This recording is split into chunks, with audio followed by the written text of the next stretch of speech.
guys, welcome back. It has been a little bit of time since our last podcast. I think it's been probably a year. I got busy with new work.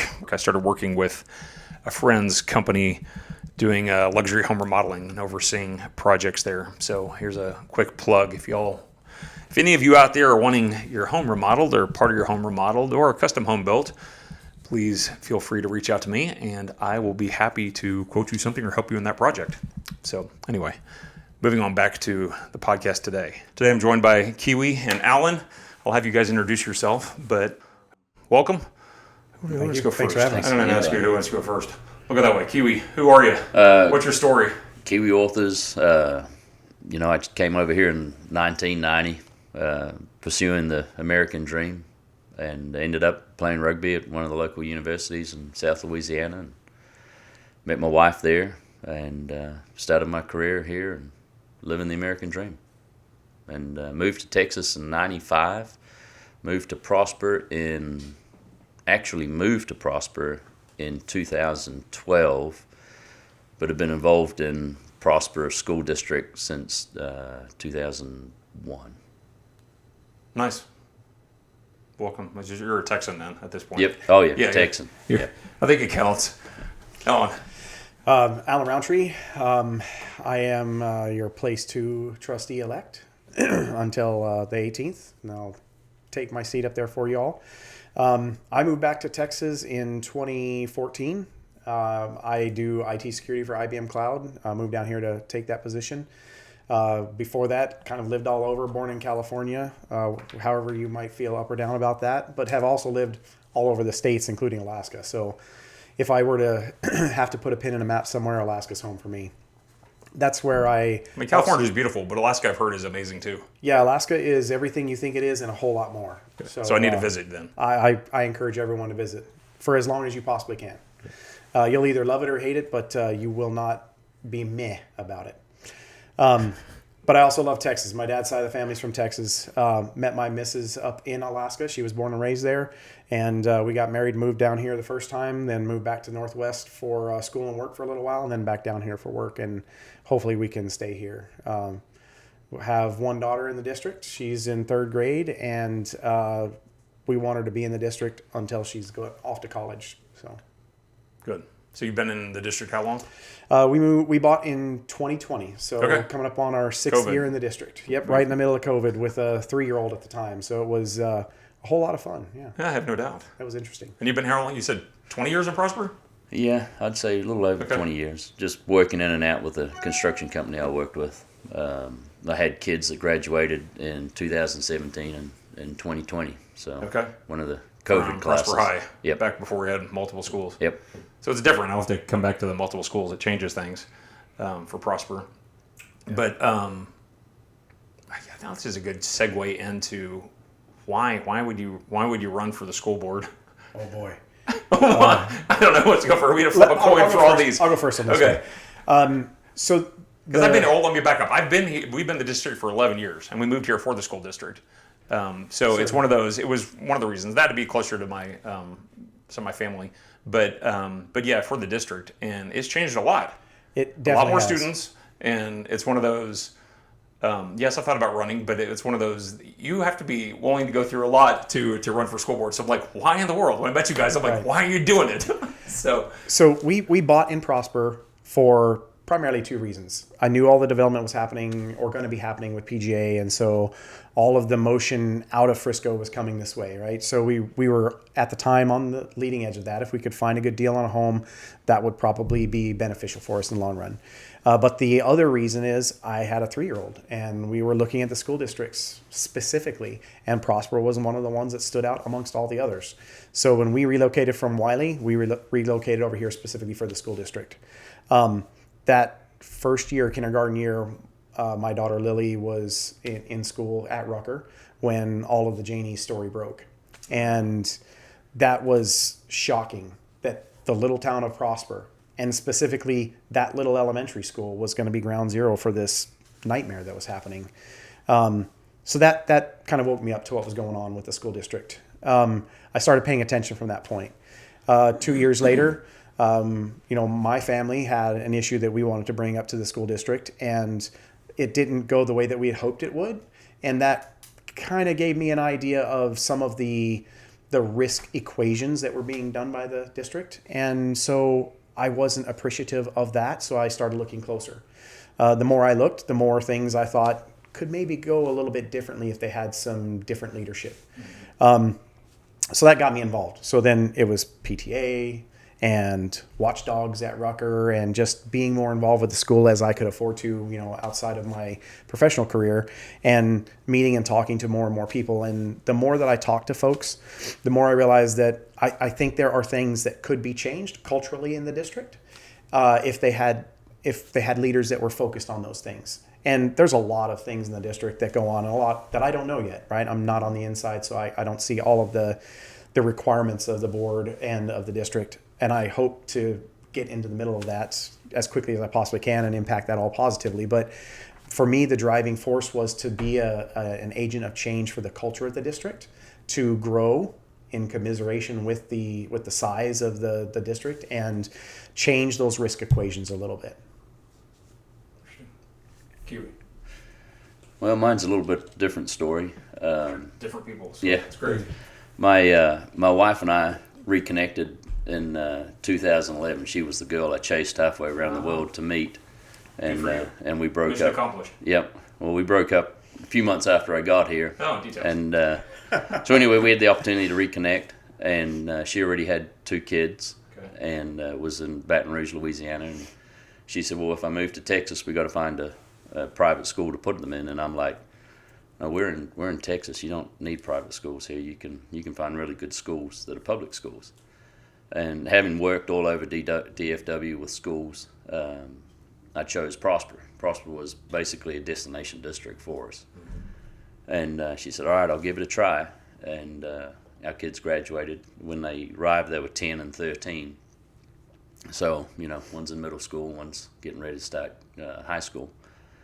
So we moved, kind of hopscotched around the district until we could get our house finally built back in 2013. A little bit of a challenge then, because all of a sudden they want to start building houses again. Yeah. But, a few years ago I thought about running for trustee, and the timing wasn't right. So about 2 years ago, I bought some land in another school district area, just a little farmland. And that school district asked me to sit in on their inaugural education foundation. So I said, sure, maybe I can help out. And I've always had an affinity to thank teachers and give back to teachers, because I think that's the reason I'm where I'm at today.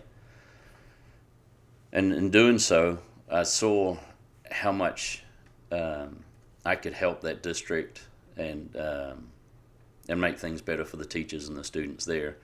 And it rekindled that thought, well, maybe I can do that in the district that I actually live in. So early January this year, I said, I think I'm going to give this a go. The timing's right for me. I'm a business owner. I have a company that can pretty much run itself for the most part, with my direction from a little bit further back, and really invest in the community and give back to the community and the teachers that helped get me to where I am today. So decided to run, and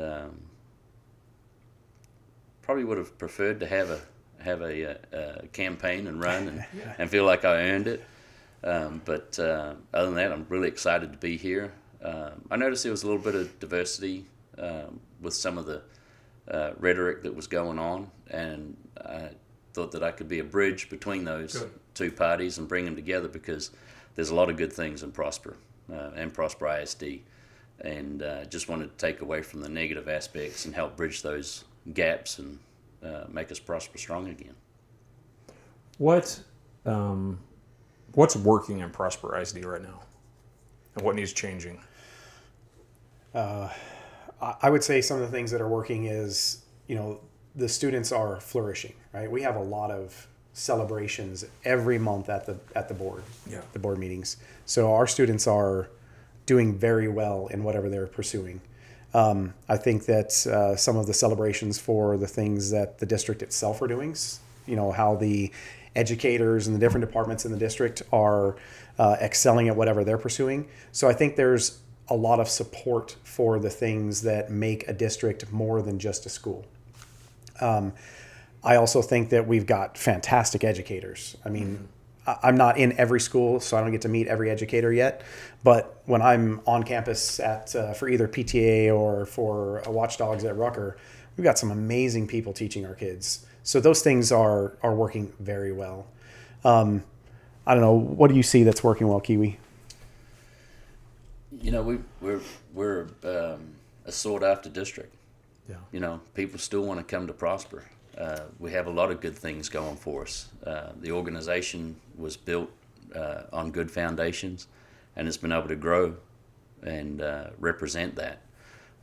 While we may have a couple of little dings but everybody has that. Yeah. It's just, I think there needs to be maybe just a little bit more transparency, and not so much that anyone's keeping secrets. It's just that there's some people feel like they're not hearing, or some of the communities feeling like they're not hearing the full story. So unfortunately, those little blemishes tend to stand out more. But as a whole, the district's really in good shape. I mean, we've got good sports programs. Students are academically, above a lot of other areas around us. We've got good pay for our teachers. I'd like to see that improve. Yeah. But, we have a limited budget, so being able to determine where we can maximize those efficiencies so that money can get turned back to the teachers, because, I mean, let's face it, teachers really deserve six figures, but we just don't have a state that wants to support that. So whatever we can do to benefit those teachers is going to, in turn, benefit the students. Yeah. And hearing the district discussed as a destination district is, I mean, that's a point of pride. I mean, I'm on the 18th, Kiwi and I are going to be part of that, right? Directly a part of that. I mean, we're already a part of it, being parents and taxpayers in the district, and, our involvement with the schools in the different ways. But we're going to now be a voice that's going to guide that and make that stronger and take it further into the future. But being that we are talked about by external entities as a destination district, that's a fantastic thing. That's a good place for us to start from. I guess providentially, you're joining the board at a time of change. A new superintendent's coming on. How have you been involved at all in the process of that? What do you hope to see in that process, and what would you like?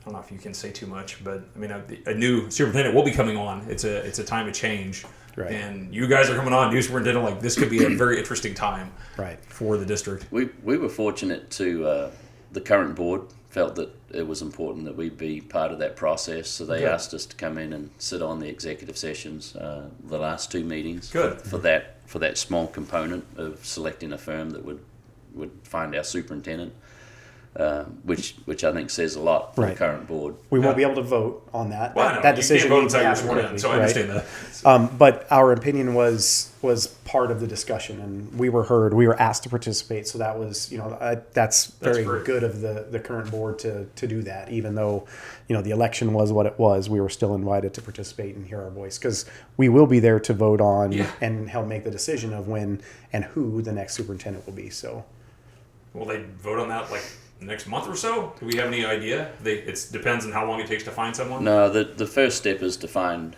a firm that will do a search. You don't even have the firm yet. No. Oh, okay. We've selected. I just assumed y'all found. Okay. We've selected some firms to pick from.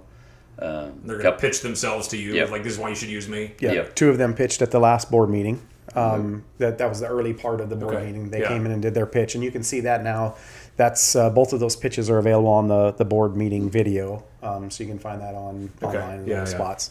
We had discussed a couple other firms that are still being arranged to make their pitch, and then I'm assuming we'll have to make that choice, or the board will have to make that choice as quickly as possible. Oh yeah.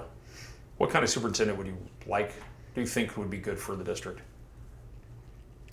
You don't have to answer that either. You're like, we'll figure it out. But I think it's going to be a collection of different attributes, and every person's going to be stronger or weaker in each of those attributes, right? And so all 7 of the members of the board will need to have that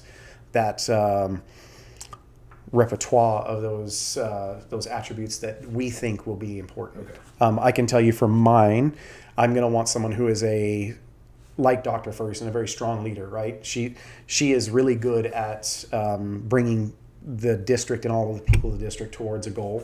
So I think that's something we'll need to replicate. Okay. I also think someone who is going to build a strong culture. It needs to be part of the selection process. I do think that the culture needs to include more transparency than we have today, just like Kiwi was saying earlier. So I'll be looking for someone who values transparency in their leadership style. And I'll be looking for someone who is looking to develop the people that work for them, right? And be a good leader of the people. Whether it's a servant leader or other different styles, that's fine. But I will be looking for someone who has a track record and has demonstrated that they care as much about the people that work for them and supporting those people as they do getting that support back from those people in their initiatives. So those are the types of attributes I'll be looking for. What I really, really appreciate about Dr. Ferguson is how she is always out amongst the students. Yeah. You never see her not out there. In fact, yesterday I had a parent-teacher conference. There was a handwritten note from her on the whiteboard in my daughter's classroom talking about how hope gives life, right? And with hope you have a future. Those things I love. I love about Dr. Ferguson and the way that she moves about the district and how she leads the district. So I'm hoping that we can find someone who has a similar style like that and exudes that confidence to the students and has a focus on being amongst the students. Some big shoes to fill. Yeah. I know William Russian, Okay. not when he was superintendent, but since the early 2000s. Okay. You have Drew Watkins that, single-handedly took this school district from beginnings to, huge district. Yeah. And then you have Holly, who's coming in and taking over from Drew, and she filled Drew's shoes, and like Alan was saying, has really been out there, and I think that's important. I remember my daughter's always been enamored with Dr. Watkins, how he always walked around and knew her name, Yeah. and Holly was great about that. When I told my wife I was going to go visit with Holly and have a chat, and that Holly had asked about our son Daniel, and she said, she actually knows that his name was Daniel, but his first given name on the rolls is James. But she had that personal touch with everybody, and that was led by Dr. Watkins too. So you've got two superintendents that really care about this district, that have put their all into it. So whoever comes in, they've got some big shoes to fill, and we're going to be looking for someone that can. They're out there, and this is a destination school district, so they'll want to come here. Yeah. It's what Plenty- was that? Was Plenty that? of prestige here, so we Yeah. should be able to get some fantastic candidates. I'm banking on it as a trustee that we're going to get some fantastic candidates. Hopefully, have a difficult decision amongst the top candidates. So that's what I'm looking forward to. Yeah. On a side note of sorts, I visited with both you guys in the past and thought this color scheme of your signs and everything was like a well-oiled machine for the two of you coming right, left, hit, and you're like, absolutely not. And I'm like, what? Something I've had friends of mine said, yeah, they're working together. I'm like, no, they weren't. So tell me about that briefly. Why did you come up with the color scheme you did? And Alan, why don't you start? Okay, I'll start. So, my life is centered around my young daughter. Yeah. So her favorite color is purple, and my wife's favorite color is seafoam green, and that's what it was. Those signs of mine were printed before I ever even shook Kiwi's hand and met him in person. So the first time I saw Kiwi's design, I was like, well, that's interesting. Well, what are we going to do about that? So, yeah, totally unplanned on my part. So mine has two lines of thought. My wife says I always look good in purple. So You're not wearing purple today, though. no. That's like So I said, all right, well, let's go with disappointed. purple. And I was trying to think of a good contrast to purple. And with a nickname of Kiwi and kiwi fruit, I'm like, well, let's go with green, and green and purple look good. So that was part of it. One of the other ones was, I see a lot of political signs out there that are red and blue. Yeah. And I'm not a polarized person. I like to think I'm middle of the road. Yeah. And I wanted to have that that impression on people that I wasn't one side or the other, that everybody had an equal say, and that was why I landed on the purple and green. And then I saw Allen's once again. I'd already determined what colors I was going to have, and we're like, it looks like we might be running together. Yeah, it was interesting. And speaking of Kiwi, how long have you gone by Kiwi? So when I first came over here in '90, my given name is John. Yeah. And there were 3 guys that were playing on the rugby team with me, and it was Kiwi John, Kiwi Rick, and Kiwi Fatu. And the other 2 guys, when they left, they just dropped the John and just stuck with Kiwi. Okay. And I ended up adopting it as my go-to name because there's so many Johns. There are a few. And then when I'd call up, I was in construction, I'd leave a message for the salesman. They'd say, who's calling? I'd say John, and then my last name. And when I say Authors, they'd think it would start with an O, and then my R's sounded like I's. Yeah. Anyway, as much as I've explained this, it would be longer than that trying to spell my name. So I said, just tell them it's Kiwi, and then they'd call me Pee-wee. Pee-wee. But so it was a little bit of one name recognition. So it just stuck, and it was ended up being a good little one name recognition. That's perfect. Nice. And I guess you've just gone by Allen. Yeah. Well, so I have a lot of uncles that were in construction, so they have some colorful names for me that, probably not appropriate here. Yeah, and then I have to bleep it. a couple of those uncles were also in the Marine Corps. Then I had my time in the Marine Corps, and so those people and drill instructors were actually even more colorful than my uncles, and those are definitely not appropriate in any public forum. So, it's always been Allen or worse. Yeah, that works. I'm Herbert, but I've gone by Bert all my life, so it's one of those. So it is what it is. Yeah, I was Crocodile Dundee in the army. That's not a knife. That's a knife. So, I had Mick. I had 2 roommates. I lived in Russia in the '90s. I had 2 roommates who were from New Zealand, and we called them Kiwis. So it was it was. Yeah, one from New Zealand's called Kiwi. So it was like I thought about changing my name to Kiwi, and I'm like, that'll look a little weird when I go back home. Yeah. Yeah. Well. Okay, so you ran, and then you ran unopposed. I'm on the mud board. I will be on the mud board. I'll be sworn in a week before you guys are in our neighborhood. And I did the same thing. I was going to go knock on doors and get to know neighbors this way, and then surprise, no one's running against you. I'm like, what? So it changes. I almost rather go and shake hands and get to know people, but it's different. You haven't needed to have panel discussions. This is what I believe. This is why I'm running. This is why I want your vote. Though you do want their vote. You want to represent them, and you are going to represent the people of Prosper, whether they vote for you or not. So what was it like when you found out that you're running unopposed? How did that change things? You're like, well, this is just, it's changed. You go planning, run a marathon, now you just won. Here's the trophy. You run. I'm like, what? I didn't have to run? Yeah. So it's a little bit different. It was a surprise. It would have been nice to know before I spent the money, but... Yeah. Yeah. But... It really felt like I hadn't earned it. Exactly. And so it puts more emphasis on me personally to really go out there and prove that I was, worthy of the position. Running against Tommy was not against Tommy. It was just I felt the time was right for me. And I really didn't know Tommy. I didn't know anything about Tommy, didn't know what he had done or anything like that. And as I've come to know a little bit more about Tommy, he's a great guy. And it was a little bit of a surprise when that developed. But I'm willing to get out there and prove that I'm worthy of the position. So prove it by being a good board member. And you talked about, we'll come back to you on what it's like, but sure. Transparency. So is that how you want transparency? You want to communicate transparency? Is that how, I'm representing you and I'm going to tell you what's going on? Yes. So it's a difficult road to kind of travel, right? Everybody has questions, and sometimes just by the sheer magnitude of the questions, you can't get to everybody. So you've kind of got to shuffle through which ones you really need to address, being available to answer those questions, or directing those that you have some influence over in the administration to potentially answer those questions as well.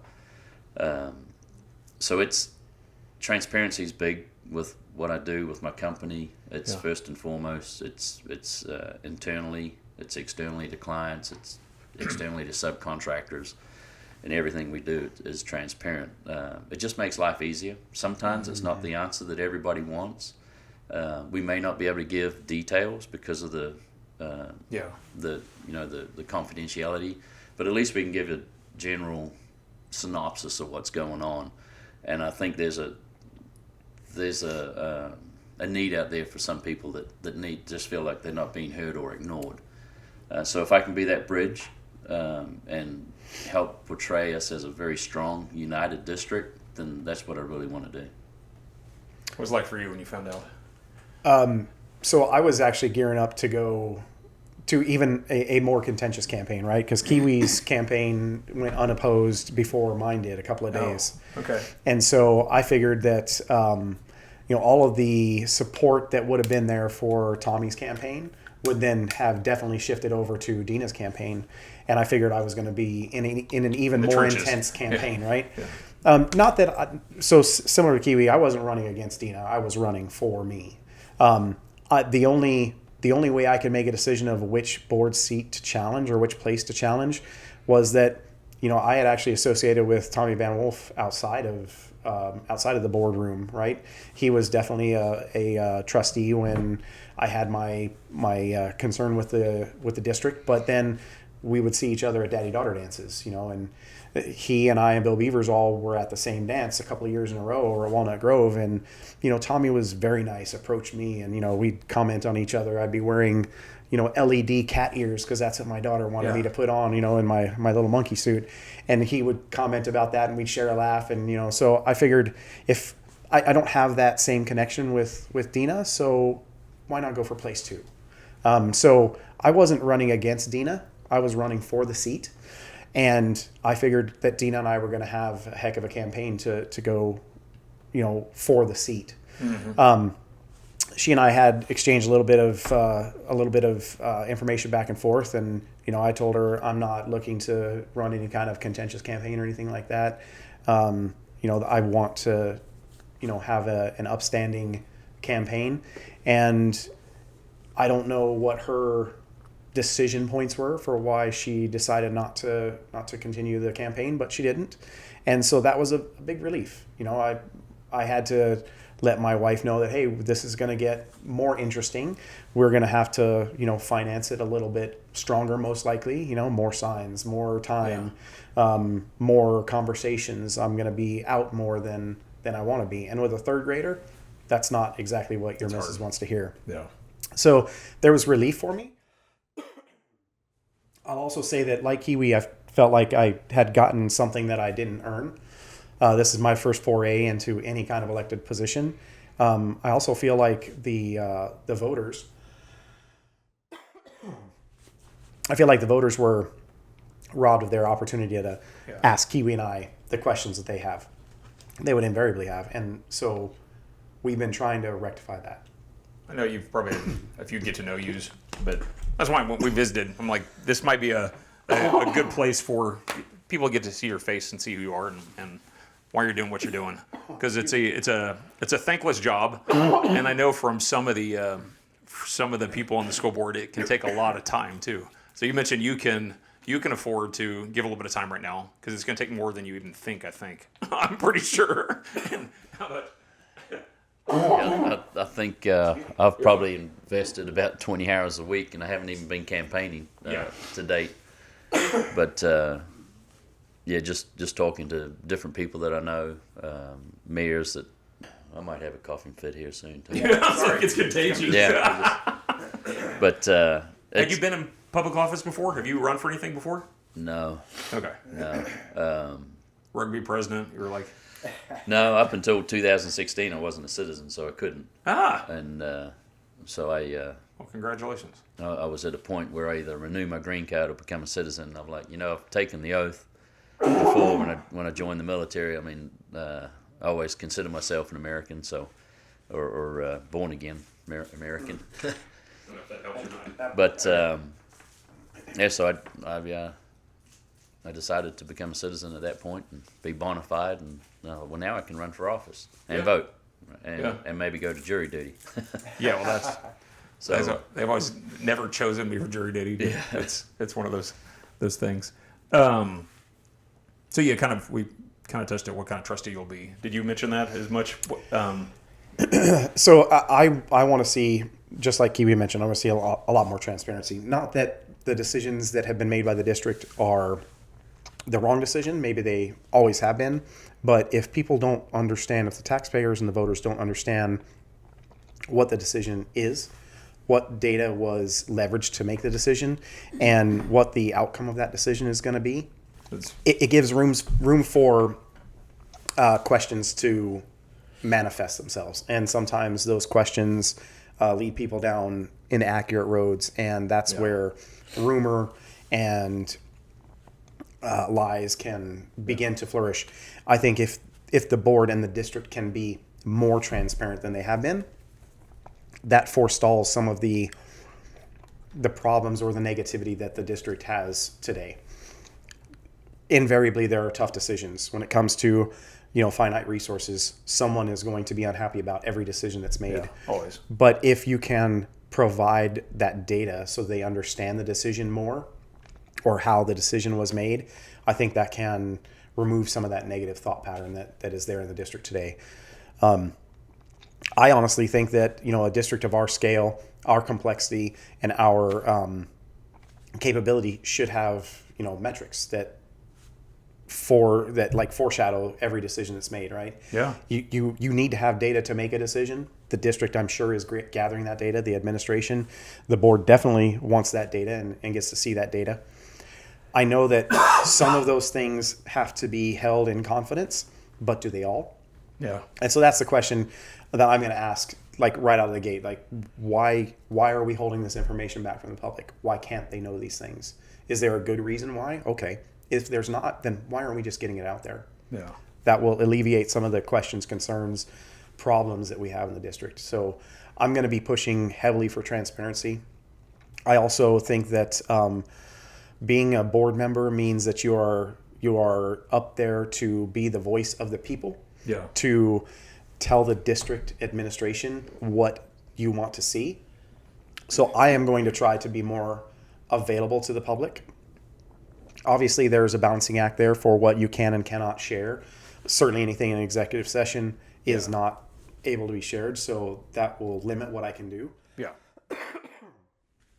But to be approachable in a manner in which there's no concern for reprisal or exposure for the students, the faculty, the administrators, the parents, the taxpayers, to be able to trust somebody with a discussion that is probably one of the worst things they're dealing with. Yeah. When it comes to the education of their children, to be able to trust us as trustees to hear that and be willing and open to hear that conversation, whether I agree with it or not. Yeah. I need to be willing to be, an open ear and an open mind to hear the concern, and then weigh that against all of the data that I have as a trustee, even that's an executive session that the public may not be able to understand, so that the decision I make is as informed as possible.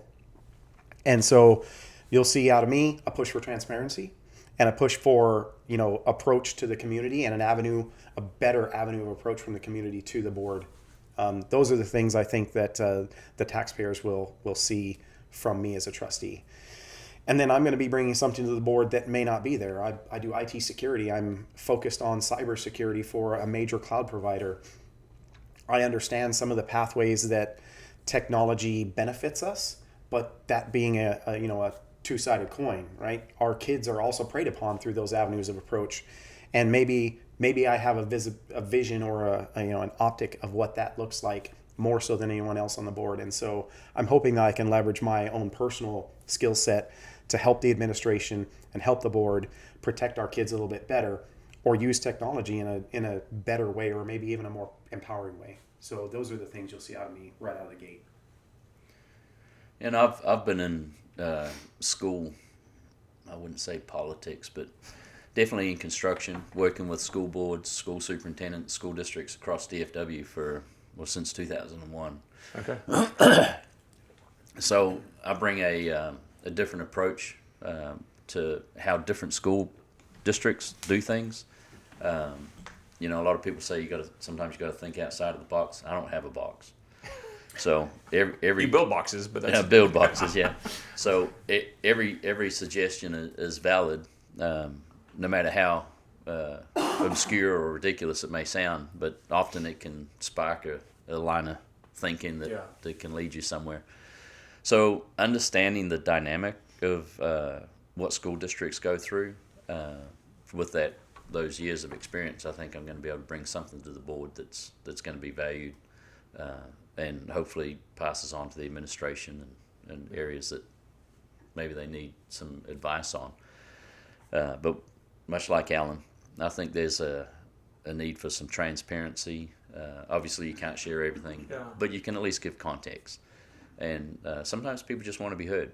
So that's often what that's what I hope to bring to the table.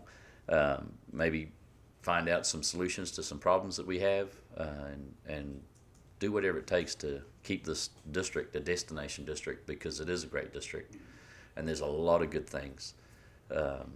It's just there's a little bit of noise that needs to be addressed and can go away, and we need to continue to be that shining star that we always were. This district's built into what it is as itself. I know we've been here since there was one high school. When did they build Rock Hill? Was it 2000 or two? Were you? I was here before the. I know you were here before. You were here before when Reynolds was the high school. Yeah, So I was. It might have been before that. When did they put? I think it was just opened when I moved in, so 2019, 2020. Okay, so it was like it was the start of right. exponential crazy growth.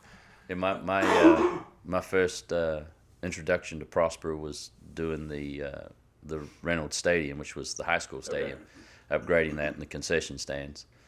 And it was interesting. I used to work for Poe Construction for almost 19 years, and I happened to be in the board meeting when Pogue was being awarded the Folsom remodel. And I texted Paul Pogue and I said, I remember when you brought me to this board meeting to sit in when you got awarded your first build here. They'd done a parking lot before, but it was their first building, and it was Folsom. Okay. So I've been witness to every school that's been built since Folsom Elementary. So you understand the process. You understand what's going on. You understand the money, which is important too. Understand all that. Understand the town of Prosper. Yeah. Building the fire marshals.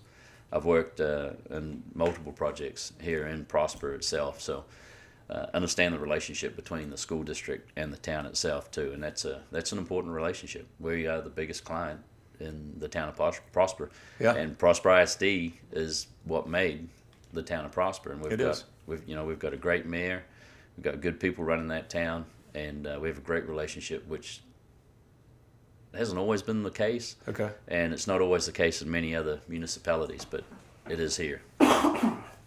Where do you see Prosper in the next 5-10 years? What would you like Prosper to be in the next 5 years or 10 years?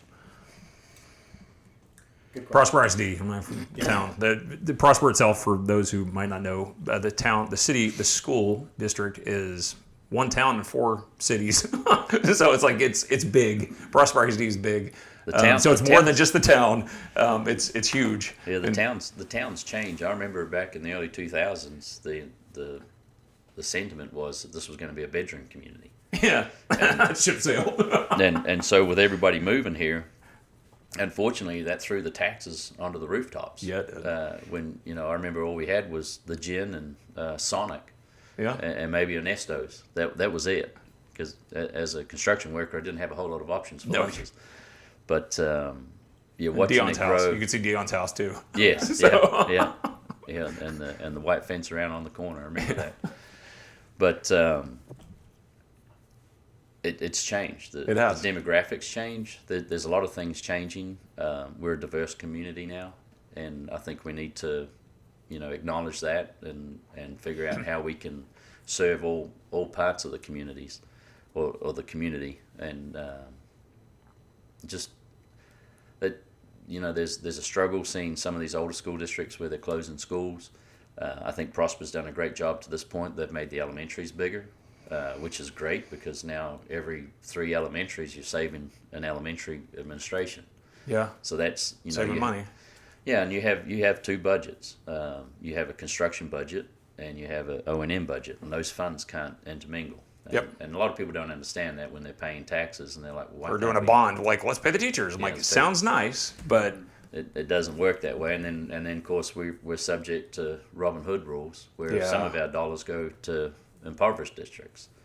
So anything we can do to maximize the money that we generate through the tax base, and not so much on the rooftops, and do things that are efficient on the buildings, and any economy of scale that we can apply to. Talking about schools closing, today it's elementaries, tomorrow it's going to be middle schools, and then next week it's going to be high schools. And I think Prosper to date has done a good job of forecasting how we can avoid that. so you're hoping the next 5-10 years that we continue on the trajectory of making sure we're not going to be in the position of other districts that have either built too fast or overextended themselves. Yeah, it's. I think you're going to start seeing the subdivisions start ramping up. We're going to see that growth come again. Yeah, and demographics is a hard.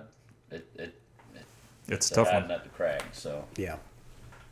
Well, and with the tollway continuing to punch through and go north, that's going to open up, ease of travel, right? So we're going to see more businesses come up to support that.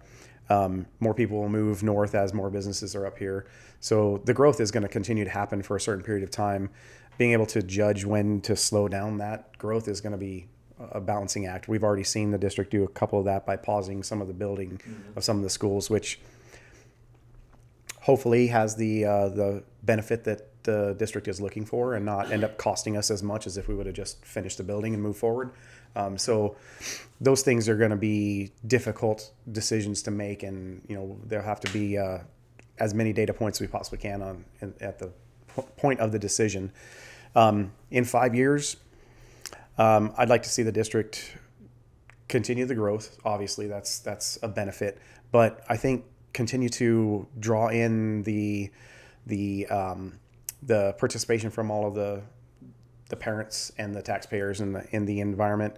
The PTO is very strong at Rucker, and I hope it's that way for every other school. And having parents that are as invested in the school and the operations of the school as you can be is nothing but a benefit. And that doesn't cost the school anything. It doesn't cost the district anything. But we have to make that a viable place for those parents to spend their time and their effort. And then continue to draw philanthropy, right? The education fund and others, those are ways that we can supplement the district without having to take out of either of the pools of money. So if we're still a very sought after district, then those types of things are going to come along with it. And continue to support our students and ramping up, like Walnut Grove going up in the division ratings, being able to celebrate students, at the state level out of our district is where I want to see more and more of that. Celebrating the administration and the faculty is going to be great, but I personally want to know what is the benefit, what's the cost benefit of pursuing those things. Like PLC, all of the teachers in every school have said that they love that. So that's definitely a benefit, not just to the district, but to the educators as well. Are we getting that same rate of return on everything that we're chasing? So making sure that those things are viable and worth it in the district, not just for the headlines or the accolades, but that there is a real return on investment in that labor. It is Teacher Appreciation Week this week. What would you want teachers of Prosperity to know about you? Kiwi, go first. While he coughs. we're taking turns coughing.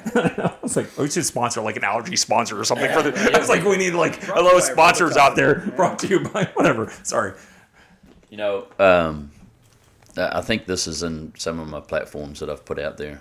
I never realized how much teachers really meant to me. I was at best a C student. I was very disruptive in classes. I used to throw chairs at teachers, turn over tables in class, just was an angry child. And I had a teacher in elementary school through middle school that really invested in me, would come by the house, make sure she helped me with homework and stuff like that. If I got a C, I thought I was doing good. And then in high school, I had another teacher that she really invested in me too and helped me get through. And it wasn't until about probably 15 or 20 years later, I really realized how much of an influence they had on who I became.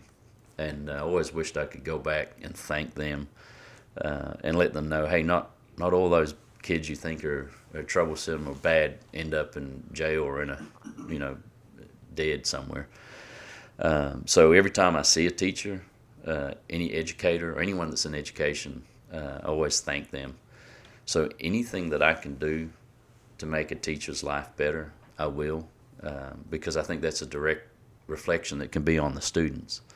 I don't think teaching's a career; it's a vocation. Yeah. And to go through all the education that they do, and then try and administer or to students in an environment that you're trying to deal with, 20 plus students in a class and get to every one, and especially if you have a disruptive one like me, it makes it tougher, right? So I just want to commit to those teachers that the students are first and foremost, but they're going to benefit from those teachers getting the best pay, best facilities, and tools to teach those students. Very good. First word. So for me, what can teachers expect out of me? I was the exact opposite of Kiwi. I was a too smart for my own britches kind of student. So I was the quiet kid that aced all the tests and hated homework. And so for me, the teachers that impacted me most saw that in me and were not content to allow that to exist. So the teachers that I remember most were the ones who were pointing at me, telling me, you can do better. Good. I know you can do better. Why are you not doing better, right? I know you know this. You can help. Not only help yourself, but you can help other kids in the class. So I was the exact opposite of Kiwi. Probably no less aggravating to the teachers that had me in class. Maybe because more so. right. What are you doing?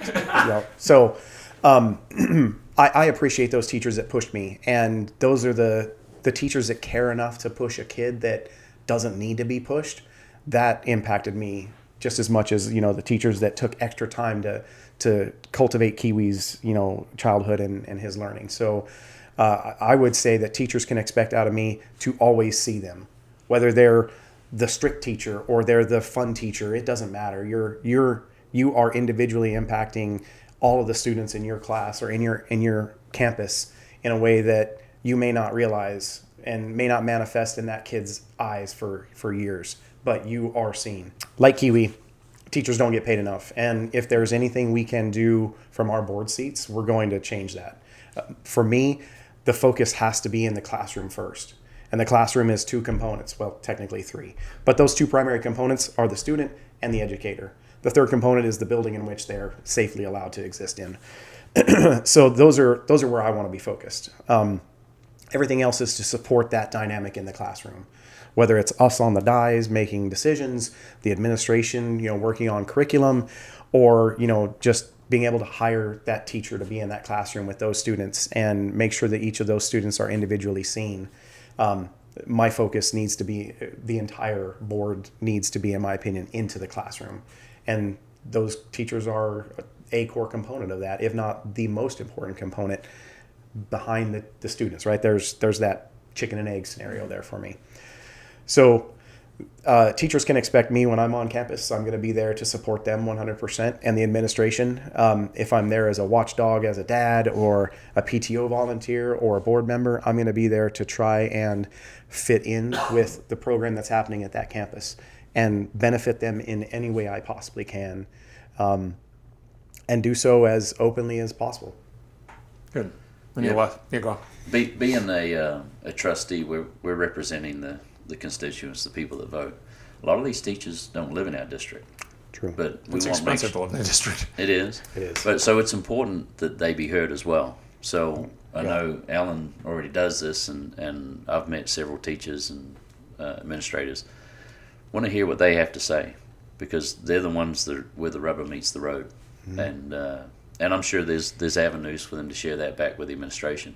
Yeah. But I want to hear that too, because at the end of the day, the students are children that those voters, they live in this district. So it's important to listen to the voters, but also the people that are teaching our children of the voters. Yeah. That makes sense. I think as a leader in business and whatever else, the core dynamic for me is to put the decision as close to the problem as possible. well, what decision or what problem is more close to that decision than the teachers are in the classroom, right? They're the ones that know each of the students, get to know them throughout the year, understand their individual needs. They know what they need and what they don't need in that classroom. So why wouldn't we be ears wide open to hear what they have to say? Point. Yes, as a business owner, there's two schools of thoughts, right? There's the thought of consensus and that of mandate.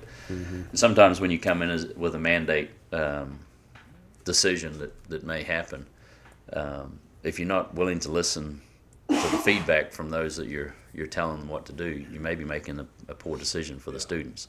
So that's why it's important to be able to listen. I know in my company we have an advisory committee that allows people, instead of just dropping a suggestion in the suggestion box, they come to us with a problem and a potential resolve to that on how to address it, and the leadership looks at it and wholeheartedly and makes a decision and responds to it. So I apply that logic to teachers, and because at the end of the day, they're the ones teaching those kids that can tell us really what they need. That's good. Final thoughts? I guess for me, I'm just as nervous to take that seat as everyone is, probably, for someone who did not actually have to campaign and did not have to actually face hard questions in the public. I'm just as nervous to take that seat as everyone is for me to take it. However, that's not going to deter me from getting up there and confidently leading the discussions that I need to and seek the answers that I need and the data that I need to make the decisions that are going to be placed before the board. I feel that I have a good pulse for the district on the things that have been important to the people that have approached me. And I am committing to the rest of those that haven't approached me, come and get to know me. You're stuck with me for 3 years until you vote me out, or don't. Come and get to know me. I'm pretty approachable. I'm going to be honest, and I'm going to be realistic with you of what I can and can't share, what I can and can't do. And being kind of like the freshman of all the 7 of the trustees that are going to be up there, I haven't even been as involved in education as Kiwi has on the side. So I'm definitely going to be the freshman. I'm going to learn things that I can and cannot do, but I'm going to be honest with anyone that has a concern or a topic that they want to talk to me about.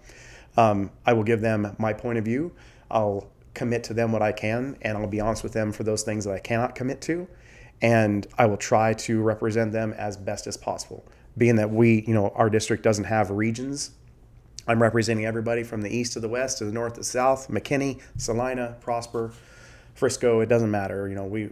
I'm representing everyone, and I want to try and honor that and be available to everyone that has a topic they want to talk to me about. So that's a lot to put on top of fatherhood and being a husband and being a business person as well. But I know that. I knew that when I went and signed up. And when the seat became mine, I knew that commitment was all the more real. So the oath that I'll be taking on the 18th, I take that just as fervently as I do any other oaths, whether that was, to serve the country in the Marine Corps or, to marry my missus or whatever. This oath is just as important to me. And so I'll be bringing all that same energy to this board seat. Sounds good.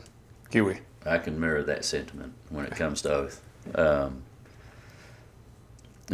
think I'm probably the first trustee that isn't a Town of Prosper resident. I actually reside in the city of McKinney, so I understand that dynamic of not being in the Prosper proper area, being one of the 5 municipalities that make up the Prosper ISD.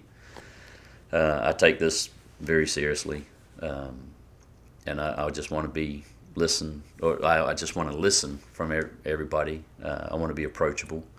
I want to be able to answer them honestly. There'll be times that I won't be able to share everything, but at least give them the context.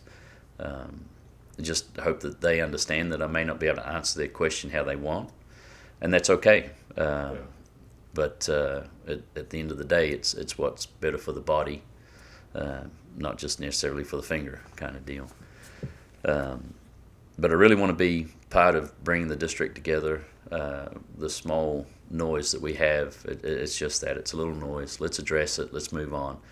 This district has so much good to offer. Having seen my kids go through how it helped them, I really look forward to serving the community and being held accountable. Very good.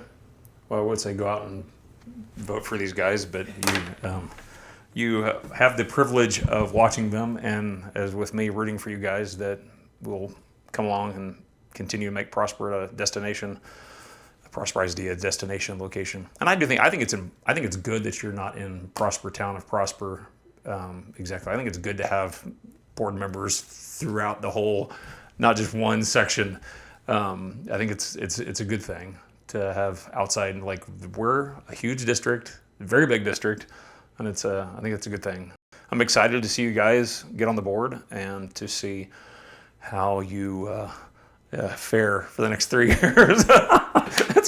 I know it's pretty crazy, but I'm happy for it. I'm happy to get to know you guys, and I think I visited with you and we talked for a while. I'm like, well, I'm sorry I can't vote for you, that because I don't have to. Yeah. But I appreciate you guys. I appreciate your willingness to serve and to be a ear for the residents and taxpayers of Prosper ISD. And I hope for the best days are ahead for Prosper ISD. And yes, there's a lot of strange things that get attention and yes, should be dealt with, but it's in the broad scheme of things, we need to push forward and make this a great district. And I think you guys being on the board will help that. And I appreciate you guys. Yep. Thank you. Yeah, course. my pleasure. Yeah. Thanks for having us and chatting with us. Yeah. I think this is important not only for Kiwi and I to discuss this with you, but for this to get out for the voters and the admins and the students even, hopefully, to get to know us, because there wasn't as much of an opportunity in this race to do that. So this will be good for the town, I hope. I hope so. It's been interesting watching the district grow. Yeah. I remember when it was just Reynolds, and then we had Prosper High School, the mothership as they call it. Yeah, the ship. But